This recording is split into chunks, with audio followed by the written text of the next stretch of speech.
Match জুড়ে তখন কানাডার দাপট, কিন্তু 53 মিনিটে হঠাৎই নেমে এলো নীরবতা। কাতারের আসিম মাদিবর ভয়ঙ্কর ট্যাকেলে গুরুতর আহত কানাডার মিডফিল্ডার ইসমাইল কোনে যন্ত্রণায় কাতরাতে কাতরাতে মাঠ ছাড়লেন। বিসি প্লেসে কানাডা আর কাতার ম্যাচটার এই মুহূর্তটাই হতে পারত সবচেয়ে আবেগী আর আলোচনার বিষয়। কিন্তু এত নাটকের মাঝেও আছেন একজন হিরো, নাম তার জোনাথন ডেভিড।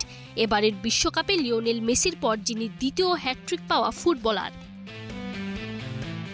শুরু থেকেই শুরু করা যাক। প্রথম থেকেই ম্যাচের নিয়ন্ত্রণ পুরোপুরি ছিল কানাডার হাতে। 16 মিনিটে গোলরক্ষকের ভুলে সুযোগ নিয়ে কাইল ল্যারিন এগিয়ে দেন স্বাগতিকদের। এরপর জোনাথন ডেভিডের দুর্দান্ত ভলিতে ব্যবধান দ্বিগুণ হয়। বিনিয়োগ হোক বিশ্বস্ত, আমার পছন্দ সল্ট বে। কাতারের দুর্ভাগ্য আরও বাড়ে 2টা কার্ড আর আত্মঘাতী গোলে। বিরতির আগেই নিজের দ্বিতীয় গোল করেন ডেভিড, আর যোগ করার সময় আসে রাতের সেরা মুহূর্ত। নিজের হ্যাটট্রিক পূরণ করেন জোনাথন ডেভিড। তার ইতিহাস গড়া গোলের সঙ্গেই 6-0 ব্যবধানে বিশ্বকাপে নিজেদের প্রথম জয়ের স্বাদ পায় কানাডা।